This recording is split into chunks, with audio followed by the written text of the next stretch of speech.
Honestly, I feel like it's like pulling teeth to be able to see the kids. I text Robyn and I'm like, hey, let's get together. Let's get together. Why Robyn's tearful pleas to Meri are total lies, and the ugly truth about how she's been keeping Meri away from her own kids. We've got so much to dive into today, so let's not waste any time. Let's jump straight into it. Hey everyone, what's up? It's Elena here, and welcome back to my channel Reality Nexus X. I do want to talk to the kids. I think we tell him. Don't we let Meri tell him? Meri expresses sadness about moving away from Robyn's kids. Kids she's always loved and tried to build a relationship with. Then she reveals that for years, she's reached out to Robyn to see them and got excuses or no response. Seriously, the foamy sobbing Robyn who begs Meri to stay but won't even let her see her kids? Unbelievable. You'd think she'd have to answer for that, but nope, no accountability in sight. Remember last season when Meri said Robyn ignores her unless she initiates or the cameras are rolling? That was buried in the so-called extra scenes, which are annoyingly hidden from the main episodes. Instead, we get the same recycled footage played over and over with endless commentary. It's frustrating. There's enough footage to make longer episodes, like they did in Vegas, but instead, we're stuck with short, repetitive ones that always lag months behind real events. Also, it's weird that Robyn didn't want to tell the kids that Meri was moving. The kids aren't babies. They deserve to hear it from Meri herself. Robyn looked shocked when Kody insisted they be told right away, and it was clear she's overprotective and controlling with her kids. Robyn kept Meri from visiting during coronavirus, even though Meri hadn't seen anyone else in weeks. That Robyn's nanny got COVID, but I just chuckle a little bit at the irony of it. I feel mostly bad for the nanny. Yet, the nanny could come over and ended up giving them coronavirus. Talk about irony. Robyn always cries about wanting sister wives who have each other's backs, but her actions say otherwise. She's shut out Christine, Janelle, and now Meri, while pretending to be the one left out. I just wish you would go. Meri's always loved my kids, and Meri was like a second mom to Robyn's kids, who clearly love her, but Meri wasn't even invited for holidays. Robyn claims she's not in charge of that, but come on. Robyn befriended Meri, got her to divorce Kody, then married Kody and worked to adopt Meri's kids, securing her future but isolating the others. She even told Kody not to end things with Meri, making Meri the one to leave. That's manipulative beyond belief. I saw these other plural wives and other families, have each other's backs. She talks about wanting a big happy family with porches and grandkids, but she never wanted sister wives, just the title, the money, and the spotlight. Watching all this unfold is exhausting. The lies, the editing, the rewriting of history by Kody and Robyn while they play victims. It's painful to watch. If the producers want to save the show, they need to start asking the real questions and stop letting them get away with this. Agreed. So fast. I proposed to Tony before 2 months. I'm not talking about you right now. I'm talking about mom. Why everyone's secretly done with Tony and Mykelti's non-stop drama this season. Oh, Isabel, absolute legend. When Mykelti tried to hijack the conversation, naturally making it all about her and Tony, claiming Christine wasn't moving too fast because she married Tony quickly. Agreed. So fast. I proposed to Tony before 2 months. I'm not talking about you right now. I'm talking about mom. Isabel just looked at her, nodded at her feelings, and deadpanned. I'm not talking about you. I'm talking about mom. I'm dead. Finally, someone called out Mykelti on her obnoxious spotlight-stealing antics. Proud doesn't even begin to cover it. Thank goodness production left that moment in. Clap, clap. If only someone could do the same to Tony. Seriously, that guy never shuts up. It's like his mission in life is to jump into every conversation with a joke. You can't get through 2 seconds without Tony chiming in with some dumb quip. Honestly, why are Tony and Mykelti still featured this season? They're the absolute worst. Oh right, because they're the only link between the original family and the newer generation. They're so thirsty for attention, it's honestly borderline dehydration. Mykelti's desperate for connection, and Sobin and Raymond are just as eager to look good on camera. Free airtime? They're all in. Does this remind anyone else of family dynamics gone wrong? I know someone with an in-law just like Tony, always front and center, poking into everyone's business, ruining any chance for a normal conversation without endless jokes. No one dares say anything because it would cause drama. Occasionally, someone tries to cut him off with a, "Okay, moving on," but it's like trying to stop a hurricane with a paper towel. I don't know that you want to talk about that. no. His wife died and left him with 8 kids. He didn't get addicted to gambling and drugs. And the audacity Tony showed bringing up David's late wife? Totally inappropriate and gross. Then casually following it with a weird comment about being impressed Tony survived without getting addicted to gambling. Like what? Was that a low-key dig at someone? Rumors have swirled about Kody's gambling issues, and maybe that's why they moved out of Vegas. The plot thickens, right? It was so bizarre and specific. Tony's basically telling secrets no one else is supposed to know, way too fast and offhand.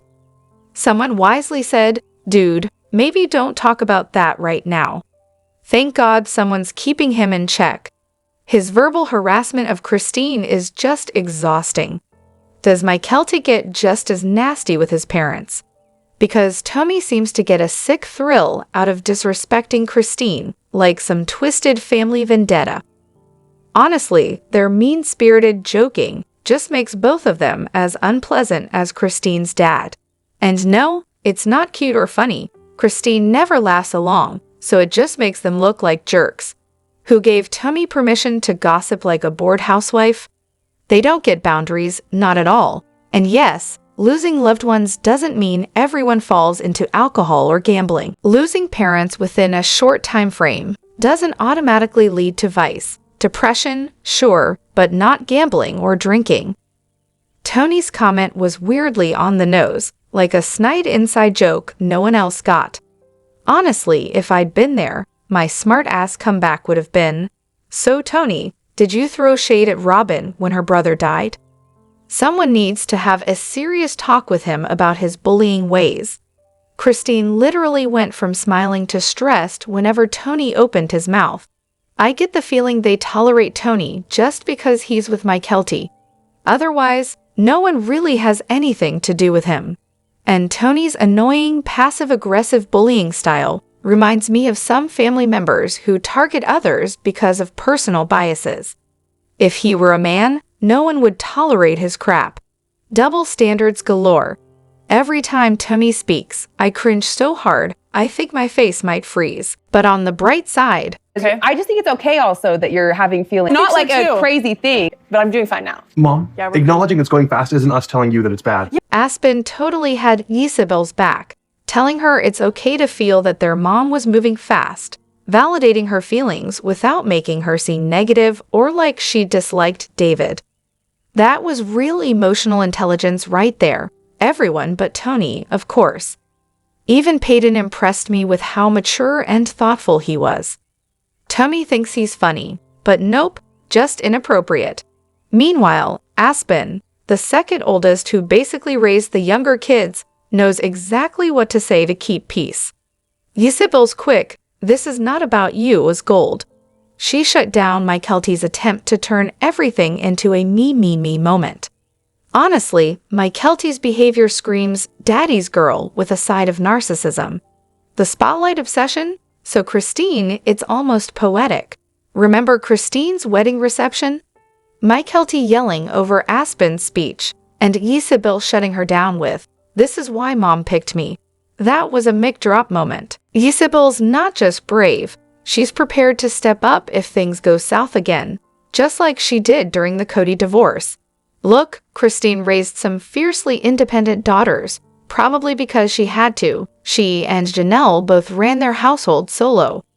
The older kids had tons of responsibility, often more than helping.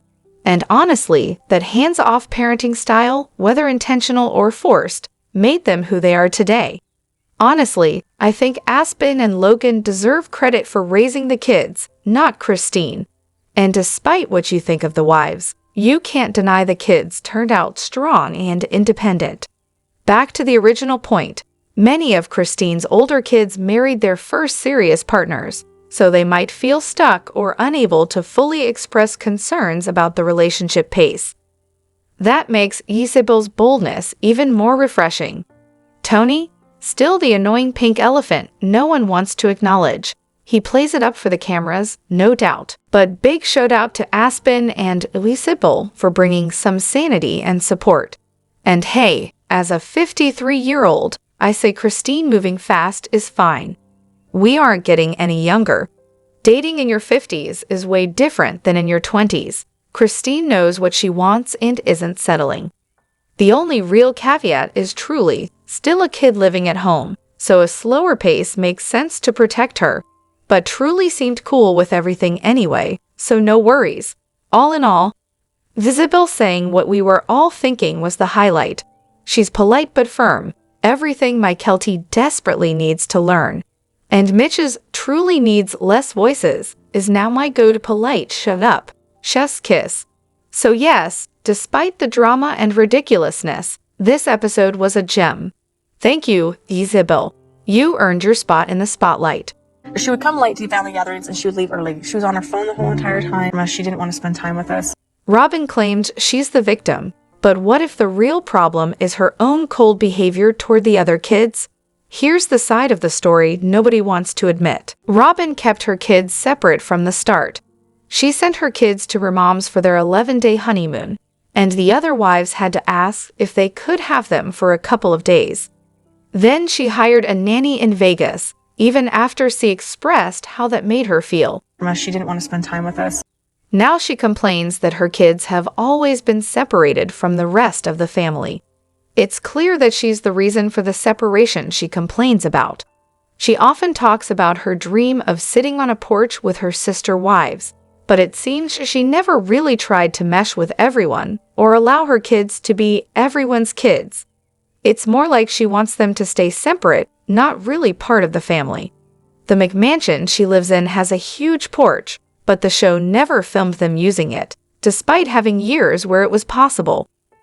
Robyn uses her children in manipulative ways, both to get legal marriage and to play the victim.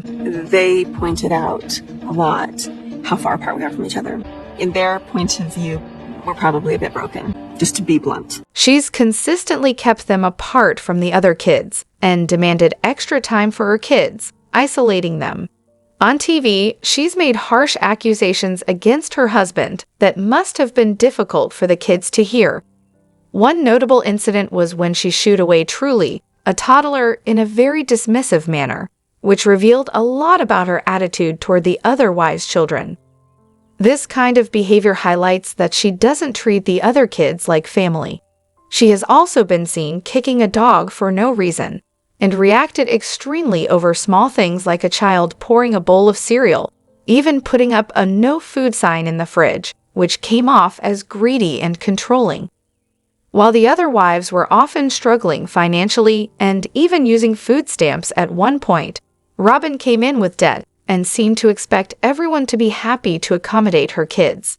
She monitored food consumption closely, which came off as heartbreaking and unkind. There are moments where Robyn's behavior toward Truly is particularly cold. She dismisses her and doesn't seem to want to connect, which contradicts her public statements about loving all the kids.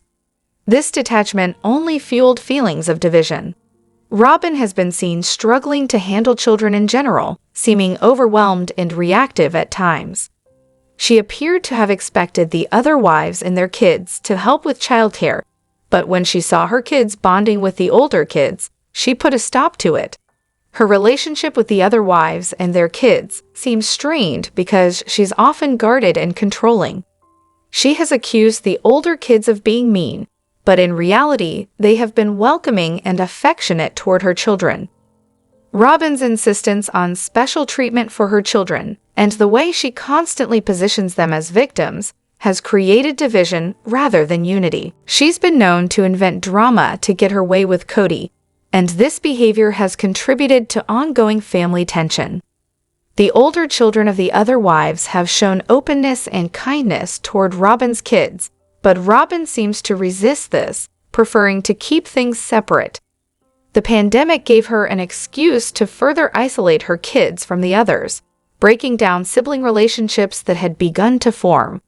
Overall, Robyn's actions often seem to stem from insecurity and a desire to control her narrative and her children's place in the family, rather than fostering genuine connections. I just feel like for the past 14 years, I've just been sucking it up with her. You know, just trying to be a loving husband. Now that she's leaving, I just felt like giving her a piece of my mind with that leaving. What if I told you Kody's anger isn't about who hurt him most, but who threatens his control? The truth about his explosive rage will shock you. Kody seems much angrier with Christine than with Janelle, which is puzzling given that Janelle has often been more vocal and acted more directly about her feelings toward Robyn and the family dynamics. I just feel like for the past 14 years, I've just been sucking it up with her. You know, just trying to be a loving husband.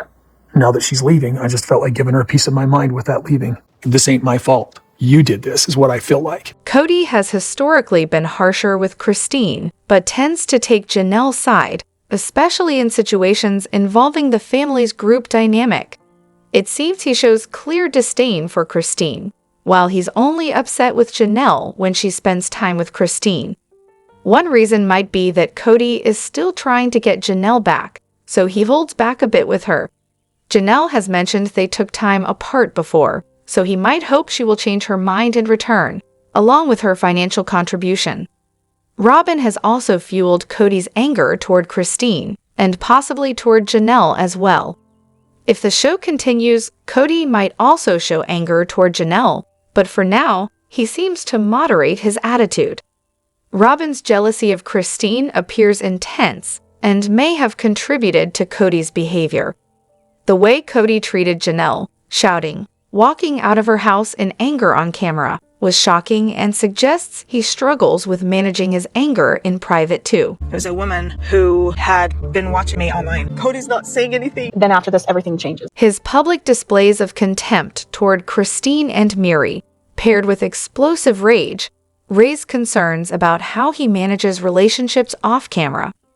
Christine left the relationship decisively and clearly, setting boundaries and seeking therapy to help her distance herself from Kody's behavior. She has shown strength by standing up to him, which seems to provoke his anger further.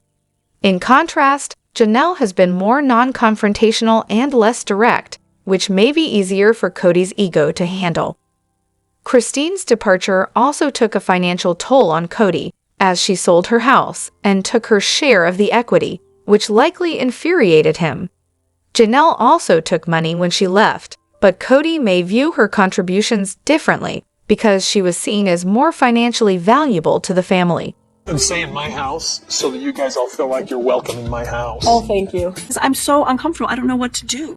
Kody's anger toward Christine might also be tied to his desire for control and ego. Christine challenged his authority by not kowtowing to him, and by having the children side with her, which undermined his role as head of the family.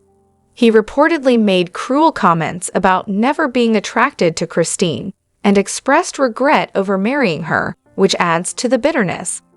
Meanwhile, Kody seemed to have a better relationship with Janelle, who treated him with respect and love and was less needy or demanding. Janelle's financial stability and independence may have made her a more valuable partner in his eyes. Kody's anger might be less about Janelle herself and more about losing control or access to her. Robyn's jealousy of Christine as the heart of the family also plays a big role. Christine's charisma and close relationships with the children made her central to the family dynamic, which Robyn resented. Robyn reportedly stoked Kody's resentment of Christine, causing further divisions. Ultimately, Kody's anger toward Christine seems rooted in a mix of personal hurt, loss of control, financial resentment, and jealousy fueled by Robyn. He may view Christine's leaving as the first domino that led to the unraveling of his family structure. Janelle's more subdued departure and ongoing, albeit complicated, relationship with Kody makes his anger toward her less visible for now. Let me know what you think in the comments. Don't forget to hit that like button and subscribe to my channel. I'll see you in the next video. Take care and much love to you all.